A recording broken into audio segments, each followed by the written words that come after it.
Thanks for that introduction. And I think thanks for energizing the crowd. We were a little worried as to, what state will we get the audience in, given that this is a post-lunch session. So firstly, I think I want to thank my fellow panelists. We couldn't have gotten a better, more diverse panel to get, a fresh outlook on the challenges on IFRS and RBC. I think we've previously had a lot of discussion on IFRS and RBC challenges. And while preparing for this, we were sort of brainstorming as to what to bring forward to make this more interesting, to get fresh perspective. So we've, got put together certain questions, I think, which hopefully will be valuable and will get some meaningful insights for your use. So let me start, I think, and the first one is, we've spoken about transition challenges previously. However, would like to understand, focus on how these adoption challenges actually vary across companies. So we have small, new entrants, legacy, listed companies. Is it really a level playing field from an adoption perspective? And maybe we can start with you, Devadeep. Thank you, Saigeeta. I'll try to keep my answer brief and we can refer to some of these points later, but short answer is no. It's not a level playing field, especially on the operational side, right? Because if you look at the public figures out there, the aim on the technical side is consistency, and we'll talk a little bit about how to achieve that. But operationally, if you look at the numbers, the budget for smaller or medium-sized players in markets like Hong Kong, UK, Singapore, they have much smaller budgets. It's a much bigger percentage cost on their balance sheet. But the larger players who have maybe budgets of 10x or 20x compared to the smaller players, they also have a lot of technical debt or legacy issues, right? So operationally, I would say a simple answer is no, it's not level. There's quite a few issues we will go into later, but I think the biggest ones are actually data. So even on systems, the more important part is the data lineage, getting that right, and people, which we'll talk about a little bit. I agree with what Devadeep was, mentioning. So, it's the fact that, the new entrants and the small players, they will be subjected to much more onerous, solvency regime versus the established players who have become very large, who have been subjected to a much more liberal solvency regime, in their growing phase. So that's, I think, definitely is from that perspective, is not a level playing field. But equally, I think the large players, the established players will be subjected to a lot of legacy issues, because there will be a lot of additional frictional costs which the large players will be subjected to versus the small players, new entrants. I think for them it is going to be much more smoother, in terms of selection of the tools, and they can be more attuned to the new requirements. But net, I think in the end, I'd like to add another point is that in a standard model format, I think it will never be a level playing field because, standard model is a standard model. You apply one single risk charge factor, for a particular risk component across all companies, irrespective of whether their companies are better managed or less better managed. So that residual heterogeneity, I think, will always be there unless and until, we open up we create more variants within the standard model. For example, in US model, you'll see there are a lot of variants they have created within the standard model. And ultimately, if you kind of open up for internal capital modeling, which will kind of create that level playing field. Yeah, I agree with what the members have said.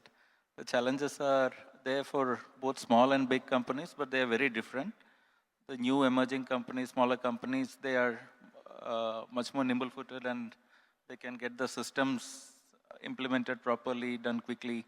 But in terms of the numbers, the impact of the numbers, I think the challenge again is much more for the smaller companies compared to the bigger companies. For the bigger companies, like Prasun said, I think they have legacy systems, multiple softwares. So integrating them all into the common platform remains a challenge as far as IFRS is concerned. RBC, of course, again, is going to be probably a little more tough on the, again, the smaller companies compared to the larger ones, I would say. Thanks, thanks. So I think some implementation challenges, but more onerous, I think, from an RBC standpoint on the smaller companies. I think, Sharad, maybe staying with you, do you see synergies that can be generated between RBC and IFRS, and should the adoption be integrated or kept separate? I think they're all taken in the same breath, because probably, especially in India, probably because we are talking about some similar kind of an implementation date for both. But if you look at global experience, IFRS probably was adopted much later than RBC. So to that extent, they have been different. There are certain aspects of both, but I think what we shouldn't forget is that they are two completely different. One is an accounting standard, one is a capital standard. So one is for the solvency, the other is presenting a true and fair accounts to the stakeholders. So there are two very different objectives. They are prepared for very, very different purposes. So we should not really be combining them. For example, best estimate for RBC and best estimate for IFRS, we use a different curve for discounting. So there may be many processes which may be similar in generating some numbers. In one place you call it risk adjustment, another place risk margin or whatever. But there may be similarities in processes, but there are two completely different things, completely different objectives which each one is serving. So to that extent, I think they should be treated independently. And IFRS, we have the P&L also, which is more critical in terms of understanding along with the balance sheet. And whereas in RBC, you just are creating a balance sheet, subjecting it to stress, and then seeing whether the company is solvent or not. So. Okay. So I guess some processes, efficiency, but largely different. And Prasun, maybe, now if we move the question from a shareholder or investor perspective, how would you reconcile their expectations around solvency and accounting disclosures? Yeah, I think it's still there. I think from an investor lens, to cut things short, from an investor lens, what they look at is, the accounting ROE in combination with the solvency ratio. Why? Because, normally it sometimes happens that if you're generating too high ROE on a lower capital base, which eventually translates to a lower solvency ratio, it's a strictly negative flag for them. Equally, on the other side, I think if the ROE is very low on a very high capital base, resulting in a very high solvency ratio, that's also is a negative flag for them, because you're being more inefficient. I completely agree with Sharad. I think the two objectives are very different. One is, is a capital buffer, is enough to withstand the extreme risks, is what the objective of the solvency. Whereas the, IFRS is purely accounting and financial performance. Nevertheless, I think going forward, I think the investors should also like to see the ROE on the risk-adjusted, return on risk-adjusted capital basis. And when there is the IFRS new reporting comes in, I think they will start looking at some of the comparable parameters, for example, risk adjustment versus risk margin or discount factors. I think that's what from the investor lens. Interesting. So I think, Sharad, maybe going back to you, and Prasun has already alluded to this to some extent, but RBC in its current form aims to promote market liberalization. Considering that we are going to be moving towards standard formula approach, do you believe it is effectively fulfilling its objective? Yeah, I would say that standard formula is more like a one-size-fits-all approach. It will have its own problems. Like basically, there is even though we say that 99.5% confidence level, the company should be solvent. That's the objective. But the moment you put it in a standard formula, you are trying to probably ensure that maximum number of companies are also solvent. So there is a difference here, because what is 99.5% for a company? Maybe very different from what is it for the industry. So you may be asking some companies to probably keep capital at 99.75 or 99.8 because you are applying a standard formula.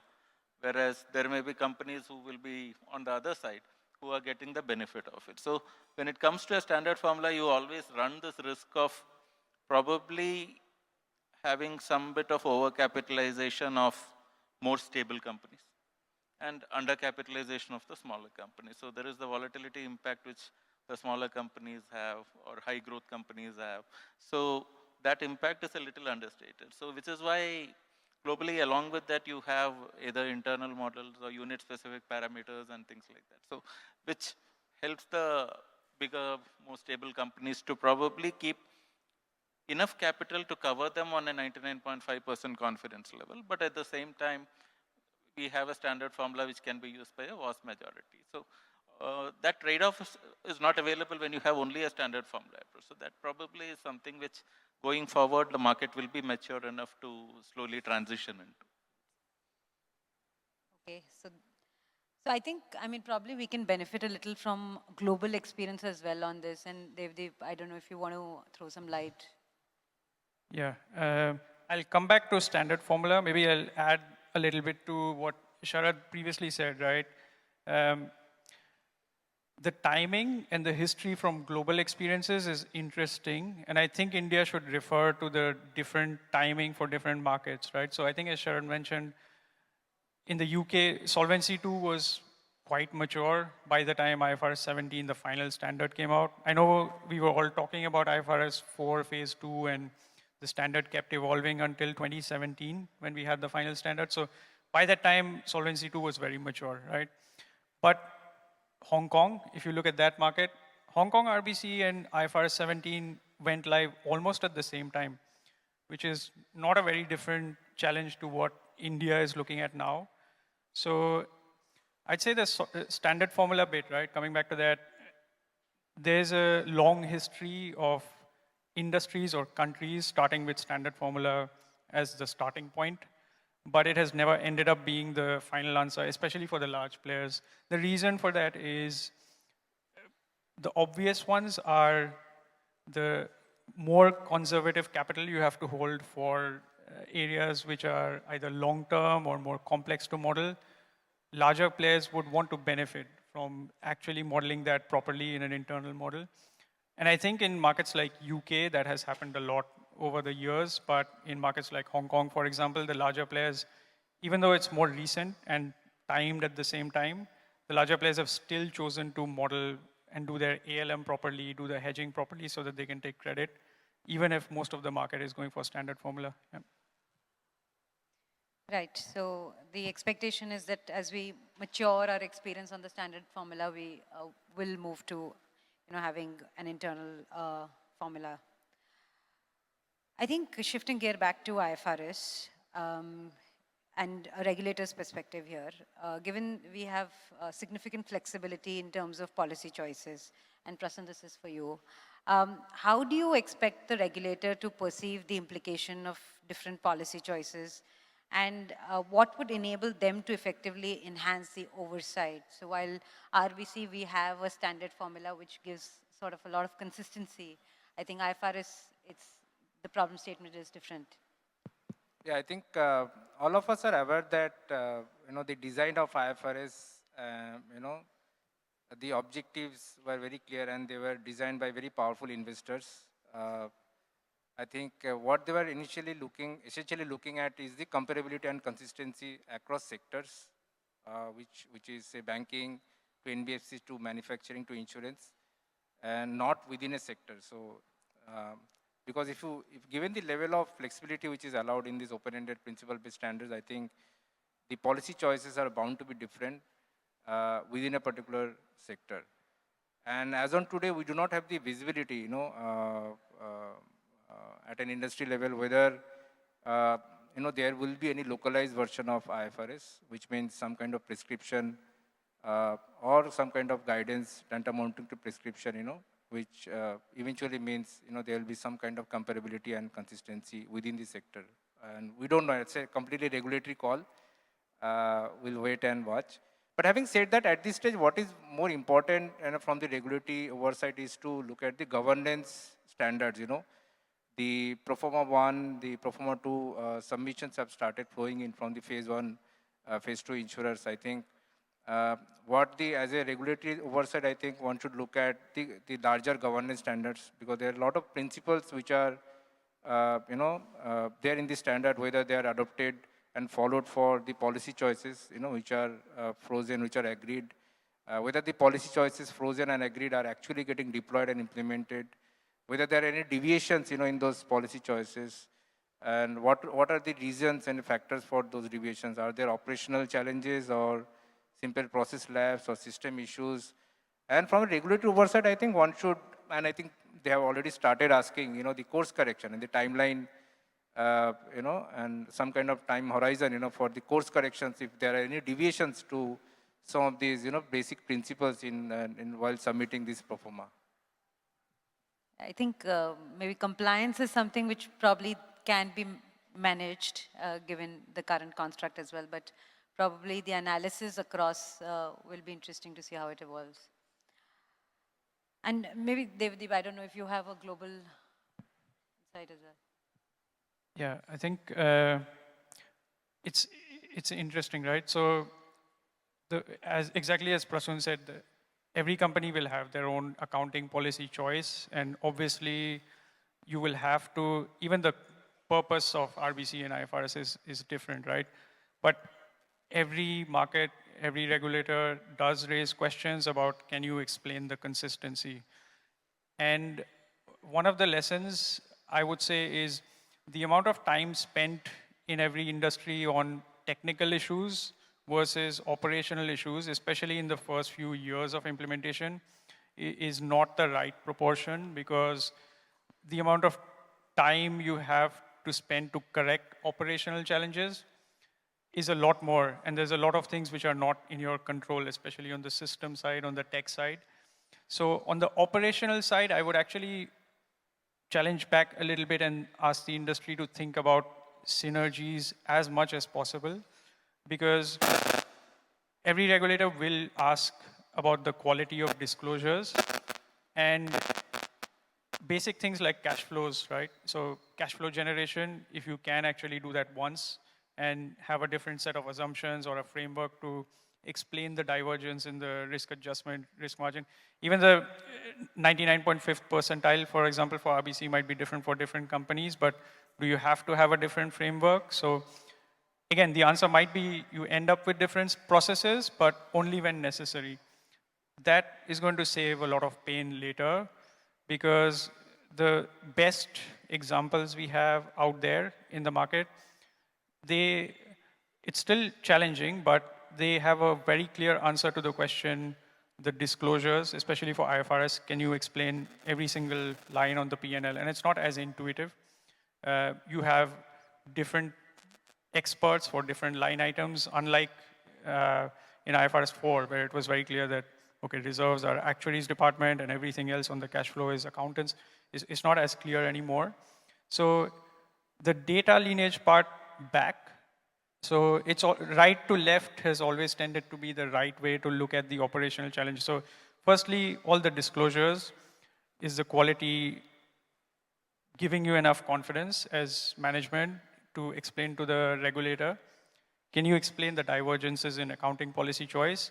And can you trace back the data from the disclosures back to the subledger, to the CSM calculation, to the cash flow generation, and all the way back to the source system?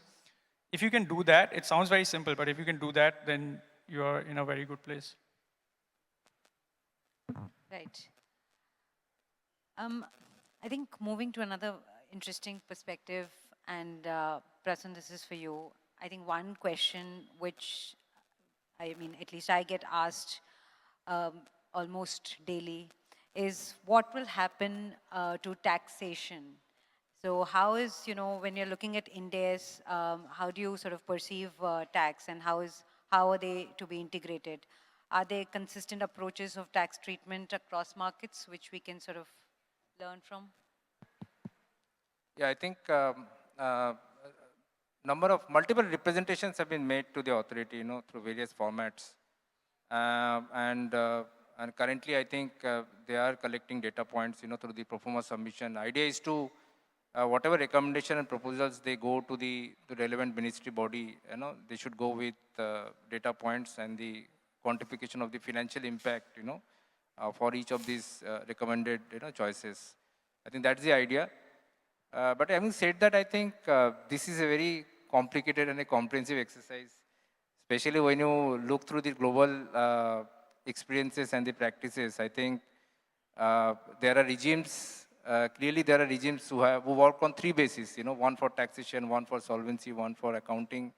And on the extreme side, there are regimes who work on only one basis, which is the accounting basis, but with small modifications to the accounting basis to derive the solvency basis, or a small modification to the accounting basis to derive the,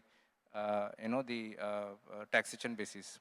And many players work on two bases also, and most of them, those players actually work on accounting basis with small modifications to derive the taxation basis, and there is an independent, completely independent solvency basis.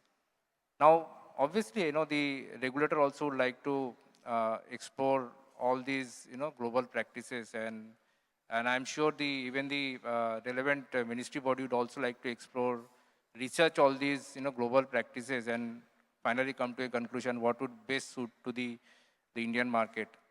But I think, just to give another perspective, I think, when we study this, all these global practices and the global regimes, 2-3 common areas, which come in, 2-3 common practices which come in is that most of this, for example, if you take the example of UK, Canada, Australia, and European Union, I think the transition adjustment is not immediately taxed. UK is an exception, but the other countries, I think, the transition adjustment is not taxed immediately. In fact, they're taxed in a phased manner in a horizon of 5 to 10 years. So that's the two common, practices, we have seen, from the global experiences, I think. Largely two questions, basically. How to, whether we are going to have one set of sort of underlying principles or separate for index and taxation, and how to manage transition if we were to integrate. Interesting, and I think time will only tell how that space evolves. Moving from tax, and I think sort of moving into, business and how sort of business is getting managed. Are we sort of anticipating ALM to play out a more significant role? I think we've seen ALM mature in certain pockets, but are we expecting ALM to develop, widely, more extensively within the industry? And Sharad, maybe if you want to. I think at least from the non-life perspective, I can definitely answer because ALM has always been quite important in life. But in non-life, till now, I would say that ALM was more like a annual submission which was made by the actuarial department to the regulator and more of a complaint report. But now I think situation is definitely going to change because ALM is going to be quite critical both from an IFRS perspective as well as from an RBC perspective. The reason is that in RBC, you do have the interest rate risk, which you have to calculate based on the shift in the yield curve, and both the upward and downward shifts in the yield curve. And when that happens, if there is a big mismatch between the asset and liability duration, there can be a big impact on the capital required on the interest rate front. So that way, for yield maximization, you take a duration mismatch on the asset side. It all used to happen in the industry, but going forward, the industry will be cognizant that these kind of tactical asset allocation decisions are also going to have some kind of capital implications. So to that extent, ALM is going to be quite critical. Same with IFRS also, because the companies do have a policy choice decision whether they want to move the impact of the yield curve related changes into the P&L or through the OCI. And there may be companies who are taking a policy choice that the yield curve changes has to be moved through P&L for both assets and liabilities. So when they take that kind of a policy choice, you are essentially saying that the impact of yield curve changes is going to hit the P&L. And for those kind of companies, definitely matching the assets and liabilities make sense to make the overall balance sheet immune to interest rate changes. So I think ALM is going to deserve much more discussions in the boardroom, strategies, finance, as well as actuarial side going forward under both IFRS as well as RBC. Devadeep, do you want to throw in some life perspective here as well? I was going to say from a life side, I think it's quite clear there has to be more focus on that from learning from other markets, especially if you don't want to end up with very strenuous capital requirements. If you want to justify that you're taking management actions, right? So it's not just modeling the management actions, but real ALM actions, especially if you're dealing with derivatives, you're hedging some risks and making management decisions for your power block, for example. And if you want to take credit for that, you have to prove that you have the capacity to make those management actions, match the assets and liabilities better, and then only you can justify, right, to your regulators or your auditor that the capital requirement should not be something very conservative. So we have seen a heavy trend of not just ALM or manage the modeling part getting more complex, but more stochastics. In fact, in the extreme case, in some markets, we have nested stochastic calculations. I would say maybe taking a step back, just the stochastic calculations for PAR has become a lot more common in most of the life side of most of the markets. So I think if you already have stochastic modeling, you're probably fine on the PAR side, but otherwise, for your capital requirements especially, I think ALM is going to be much more important. And Prasun, maybe a little bit on the product strategy. Do you foresee any implications? See, I think for large players and for, I think, majority of the large players, I think from the new reporting perspective, I think they already started looking at through ROE lens, in addition to the COR and the combined ratio lens. What happens when you look, design your business strategies through ROE lens, return on equity, which is the accounting ROE I'm talking about. In a way, it gives the visibility of the total economic profits, because the investment income, which gets generated because of the premiums which stays with you for some time. So in a way, you're moving from undiscounted combined ratio to discounted combined ratio. It's a reflection of that, ROE. So for these companies, already I think they have that visibility, in the IFRS. Anyway, it is going to be discounted combined ratio, but through ROE lens, I think they are able to see this already. But for other players who are not looking at ROE lens, I think some of the strategies may have to be looked at. Some of the products will look much more, profit making, when they look through the discounted combined ratio basis versus the undiscounted combined ratio basis, which is the ROE point that I'm talking about. But incrementally, what you see that even for the large players, who have started looking, through the ROE lens, I think my personal view is that there would be some incremental behavioral changes, product strategies, because what happens is, the ROE, when you start underwriting high combined ratio, high ROE book, the ROE that is going to be actualized or realized, it comes with a certain lag, because investment income which gets generated, they take some time. They take some time to, gets realized and actualized. So in the ROE will come with some lag, but under the current accounting practices, IGAAP practices, the combined ratio would be at an elevated level because you are inherently underwriting high combined ratio, high ROE book.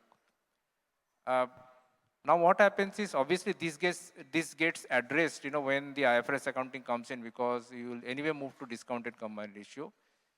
But in the current accounting practices, there would be certain amount of tolerance level of the high combined ratio, So I think today, even you are looking at the ROE lens and the combined ratio lens, together, I think some of these cohorts get missed out, because there is a systemic tolerance level for the combined ratio that you can absorb in your P&L. I think incrementally, even for these larger players who have already started looking through the ROE lens, I think they may also see some of the business cohorts, kind of revisited because of the new IFRS accounting. I can just complement that part. I think this is also one of the areas where there is going to be a beautiful interplay between IFRS and RBC. Because what Prasun said about ROE, it's about you have the denominator as the RBC capital. And in Solvency 1, it was pretty straightforward. Fire, this is the capital allocated. Marine, this is the capital allocated. But under RBC, what you are having is a number which has come out after a lot of calculations. So there will be a lot of emphasis on how the capital is going to be allocated across each LOB. So what kind of methodology use for capital allocation, the marginal last or whatever is the new method what we want to use. So every incremental business to each LOB, how much is the capital intensity of that business decision. So even when you're talking about what products to underwrite or what LOB to concentrate, what kind of strategic business plans you make, it all depends on how the incremental business is going to change your capital intensity. So to that extent, I think there will be a big change in the entire perspective of the top management as to how they are going to look into the business decisions. And also capital modeling as a field has really not caught up in India, but with RBC, it is going to, I think, definitely going to catch up quite a bit. Can I just, very quick point to add, exactly as Prasun and Sharad said, sometimes product innovation got penalized in other markets, especially if it was capital heavy or long term on the life side. So I think going back to one of the other discussions on standard formula, this was actually one of the reasons why some companies wanted to innovate, have lots of different scenarios of new products or innovative products and not get penalized. Because otherwise on the standard formula, sometimes it's very easy to have capital light and short-term products, but it might not be competitive. Interesting. So I think transparency and capital sort of requirement along with the LM will evolve some of the business, how we manage and product structure. I think focusing on one favorite topic which comes when we talk about IFRS adoption is system. And I think a lot of conversations have happened as to an integrated solution, best solution, etc. But one question which is probably pertinent is how should insurers decide between adapting, existing, whether should it be adapting existing processes or versus redesigning them to fit new software? So maybe, we don't have one answer, but some anecdotes and experiences here will be relevant. And again, I think the question is, why does one solution succeed in one firm but fail in another? Yeah, thank you. I'll try to keep my answer short. But I think India is lucky that there's some challenges which some of the other markets faced which are not going to happen. For example, IFRS 17, the timing of the final standard, and even some of the open technical questions with IASB at that time coincided with a lot of software vendors still developing IFRS 17 solutions. And this was quite publicly known information, right? So there was a lot of industry lobbying about enough time for systems implementation while the software vendors were still getting their solutions perfected. So thankfully, you don't have that kind of issue. Most of the software vendors should have a solution, right? Now, the choice of the vendor actually ended up being an illusion of the toughest decision, because often it was the easiest decision, but there's many examples, as you said, of two insurers choosing the same vendor but having a very different experience. And the reason for that usually ended up being in two major areas. So one was a design of the systems architecture itself. So actually the choice of the right solution for you should not depend on the pros and cons of the software vendor. It should depend on what is your current process today and what you want it to look like tomorrow. And the ones who made the proper gap analysis, which most market players would have done, who made the choice based on their target architecture and their target operating model for tomorrow, they did much better than insurers who just looked at the most common solution for others and sort of followed. Because in your target architecture, it's very easy to overcomplicate things. So after RBC, IFRS 17, especially if your operations are not streamlined and synergized, it's very easy to end up with multiple systems for your policy admin systems, multiple systems of data processing before you get to the start of the actuarial models, just to process your assumptions. Even within assumptions, just under IFRS, right, you have actual cash flows and you need a lot of expected cash flows to be produced before you can start the proper calculations, which is unlike IFRS 4. Then you have choices for your actuarial modeling. Then you have your CSM calculations, all the other calculations needed for the disclosures and sensitivities. Then you have the subledger and then general ledger. So it's very easy to overcomplicate the architecture. So the ones who did a proper gap analysis, maybe you come to the same answer as others, but if you just make a vendor choice because others are following, that ended up being the wrong choice often. The other major bit I want to talk about now is people. So it's quite easy to ask around and see many global companies who did pretty well.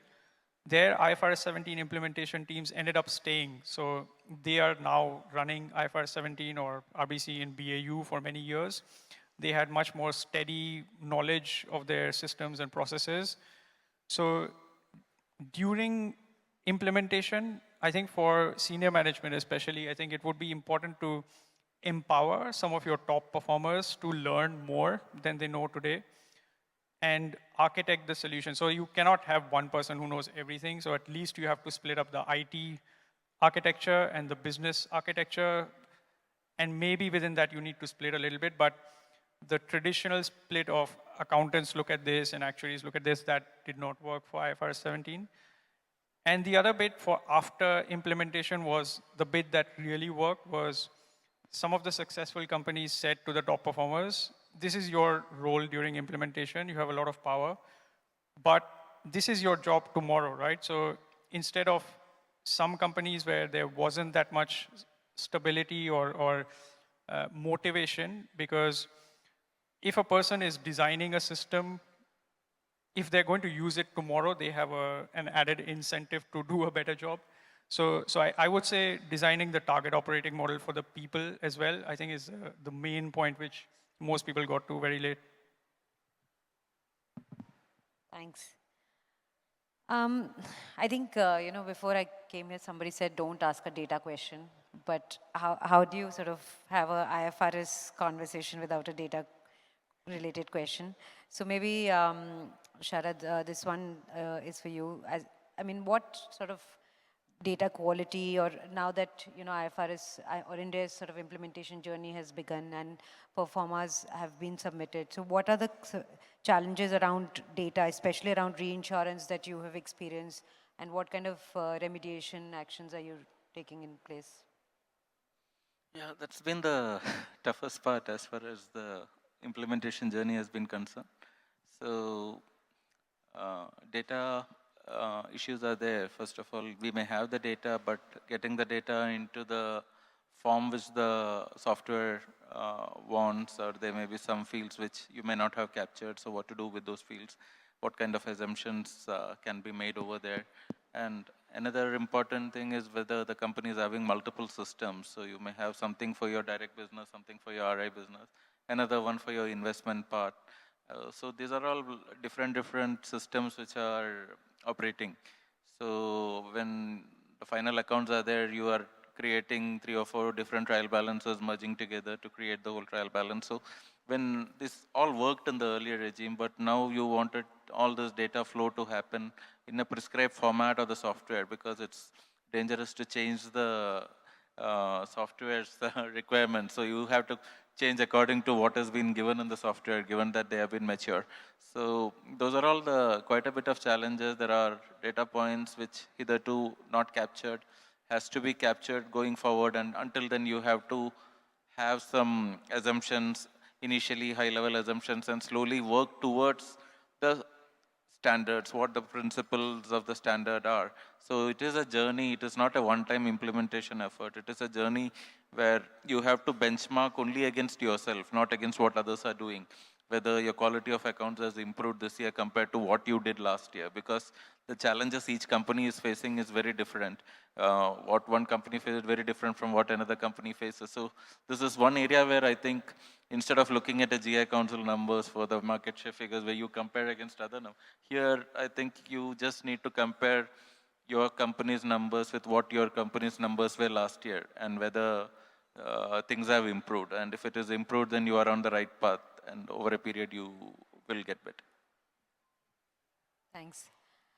And I guess we'll conclude the session. Maybe if all of you can just provide one recommendation or advice for the industry as we are moving towards the adoption journey. I think from my side, we realized that once you start with a very high-level financial impact assessment, and we have seen in the global experiences also, eventually when you land up at the time of transition, the financial statements are way different than the high-level financial impact assessments. Now, what this does is, if you do a high-level financial impact assessment versus a full-fledged detailed financial impact assessment at the initial stages, you get a lot of clarity on your gaps, data gaps, systems, processes, and I think that really helps you to select a proper tool and of course design the right target operating model, the architecture around the tool. I think that is the key. I've seen we have the advantage of the global implementation experiences. I think we should capitalize on that. I think I said more than enough. So basically, only after a successful implementation, I think I should be saying what needs to be done. But at least whoever is in any form of journey, don't ignore any data point. You don't know what exactly you'll need at a later stage. So ensure that everything is captured, whether it's useful or not useful, but capture everything and then see whether it can be used. So that's all I can say. I think not much to add. So I would just say the operational challenges, don't take them lightly at all. And although it's a temptation not to look at day two, but try to minimize the day two, study the other markets, and try to have a clean future target operating model, right? As we all said. Yeah. Well said. Thank you. Thank you. I think thank you to the panelists for giving us your time. Thanks, audience. Do we have time for audience questions? Or? We can take one question. Are there any questions?